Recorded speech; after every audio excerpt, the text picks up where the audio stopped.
Olá, gente! Hoje eu vim falar dessa obra do C.S. Lewis, Cartas de um Diabo a Seu Aprendiz. Gente, antes de tudo, curte aí logo o vídeo. Se você gostar, compartilha, comenta também se você gostar, que isso ajuda muito no engajamento. Se inscreve também no canal, principalmente. Se você gostar, assista os outros vídeos depois, aí faça uma turnezinha aí pelos vídeos. Gente, aqui a gente tem uma obra do C.S. Lewis, que é simplesmente um dos maiores escritores do século XX, acredito, junto com Tolkien. E essa obra aqui, ela foi escrita em 1940 e ela foi dedicada ao amigo dele, que é o Tolkien. Para quem não sabe, ele nutria, o C.S. Lewis nutria uma amizade muito grande e compartilhava essa amizade, longa amizade por muitos anos com ele. E ele aprendeu muitas coisas, eles dividiram muitas coisas.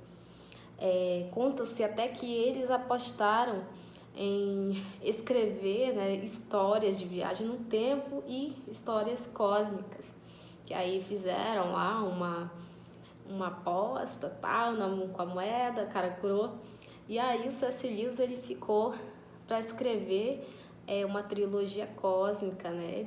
E ele escreveu realmente a trilogia cósmica dele. Já o Tolkien com Viagem no Tempo, mas infelizmente assim ele não escreveu muito sobre isso, algumas coisas só espalhadas ali ele escreveu, mas ele não escreveu aquela obra completa como o C.S. Lewis. Então o C.S. Lewis ele também tem a trilogia cósmica. E eu li outras obras dele, deixa eu mostrar para vocês, eu li as Crônicas de Nárnia, que é assim, o livro assim de entrada. E isso aqui, gente, é muito lindo, é imperdível esse livro aqui, é uma das obras assim mais lindas assim que eu já li. E a gente tem o Cristianismo Puro e Simples, que esse aqui é muito batido, é muito conhecido aí para quem gosta de teologia, para quem é do mundo da leitura. Então, gente, aqui a gente tem uma obra um pouco complexa. Para mim foi porque é o quarto livro dele que eu tô lendo. E, assim, de não ficção, é o segundo. Eu só li apenas o Cristianismo Puro e Simples. Então eu tive um pouco de dificuldade, porque aqui são cartas, é um compilado de cartas. É uma ficção, bem sátira, né? Ele faz, assim, trabalha um humor aqui e uma imaginação, com uma imaginação, assim, muito complexa. E trabalha temas cristãos, como a morte, por exemplo, e é de uma forma, nossa, assim, muito criativa, e que ele vai em assuntos, passa por assuntos, assim, que são complexos, né, da vida cristã e da nossa vida humana mesmo. Então é muito interessante. Aqui a gente tem 3 personagens. A gente tem o tio mal danado, no caso, ele representa o diabo. Aí a gente tem o aprendiz, o jovem aprendiz, né, que é um estagiário, que no caso ali é um demônio que está ali passando por um estágio, aprendendo a fazer tentações, né, que esse tio mal danado aí, né, que está ensinando ali ele, coordenando ele. E a gente tem o paciente, que no caso seriam os pecadores, né, nós, seres humanos, meros mortais. Essa obra aqui, ela foi publicada em 1940 e é muito interessante porque vai tratar aqui de temas bem complexos, temas assim que mexe conosco e que nos faz questionar muitas coisas da nossa vida cristã, da nossa caminhada cristã, como por exemplo o namoro, como é a tentação no namoro, ele vai falar aqui, como é a tentação moral também, né, para você, no caso, parar de seguir, né, o cristianismo, porque, né, como fazer, né, no caso, o tio mal danado, ele ensina como fazer as pessoas sofrerem tentações a ponto de elas deixarem, sabe, os caminhos de Deus, ou deixarem os valores cristãos para ir para outros caminhos. Então isso aqui é um prato cheio para quem gosta de teologia, para quem gosta de boa literatura, porque isso aqui você tem que ter uma imaginação também bem fértil para entender. Então é muito importante essa obra, para nós cristãos, é muito rica, então tem muito a acrescentar. Por exemplo, nessa página aqui, 156, ele vai falar assim, como é que ele está explicando como seria o ódio, né? A covardia, o medo para o aprendiz. Mas o ódio pode ser mais bem combinado com o medo. A covardia é a única entre todos os vícios que é puro sofrimento, horrível de antecipar, horrível de sentir, horrível de lembrar. Já o ódio tem seus prazeres, por isso é muitas vezes a compensação com a qual um homem amedrontado recompensa a si mesmo pelas misérias produzidas pelo medo. Quanto mais alguém tem medo, mais irá odiar. E o ódio também é uma grande anestesia para a vergonha. Para provocar uma profunda ferida na caridade do seu paciente, você terá primeiro que derrotar a sua coragem.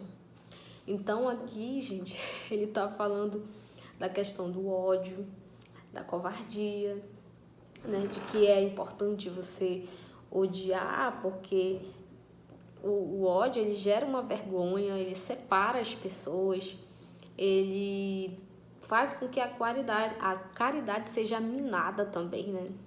Então, também acaba com a coragem das pessoas. Então, gera uma série de consequências, como se um pecado gerasse vários outros pecados e assim sucessivamente.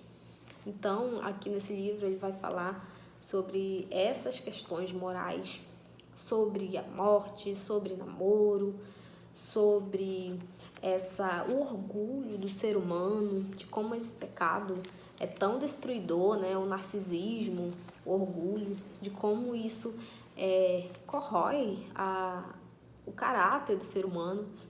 Então, é uma obra que tem muito a acrescentar para nós, que tem muitas coisas, muitos elementos ali. Ele trabalha de uma forma muito sutil, bem humorada, sabe? Bem satírica. E nos provoca a pensar coisas que já vivemos na nossa vida aqui secular, dentro da igreja, ali com pessoas cristãs. Então, isso é provocante porque te ajuda, sabe, a crescer, a desenvolver, a pensar novas coisas e até a ter um pensamento mais maduro com relação a essas coisas. Então, é uma obra imperdível, muito importante para nós cristãos, ou para nós cristãos também. Você tem muito a ganhar com uma obra dessa. É um pouco complexa, porque eu mesmo tive dificuldade um pouco para entender. Teve cartas que eu tive que ler mais de uma vez para entender. Mas, assim, é uma obra deliciosa que eu fico muito impressionada, gente, porque claro que nós sabemos, né, que o C.S. Lewis ele é um dos maiores escritores assim do século XX, que ele escreveu as Crônicas de Nárnia, mas a gente vê como que ele pode nos surpreender e como que ele tratou, né, depois que ele virou cristão, como que ele tratava e como ele tinha um profundo conhecimento sobre a Bíblia e sobre o entendimento de questões morais de Deus, como que ele via isso e como que ele trouxe para esse mundo da escrita de uma forma tão íntima e de uma forma tão imaginativa, de uma forma tão criativa e tão gostosa de se ler.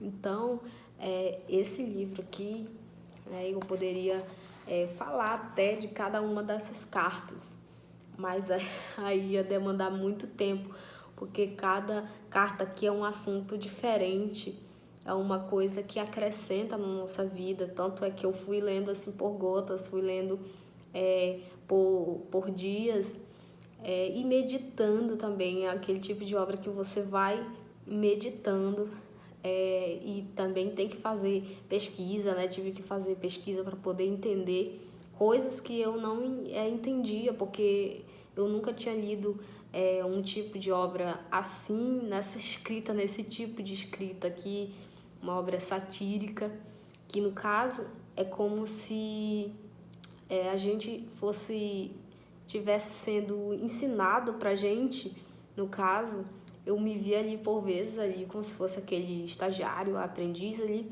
e a gente se vê assim, nele assim, como se a gente tivesse sendo ensinado, no caso, a versão errada, entendeu?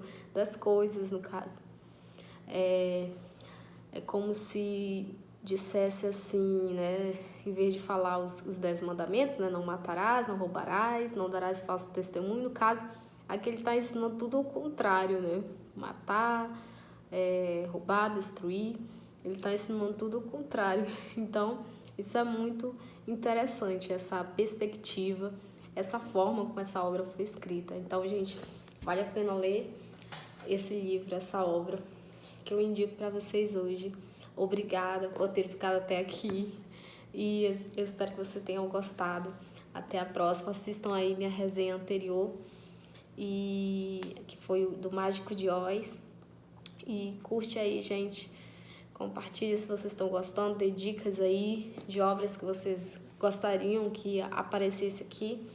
E é isso aí. Tchau.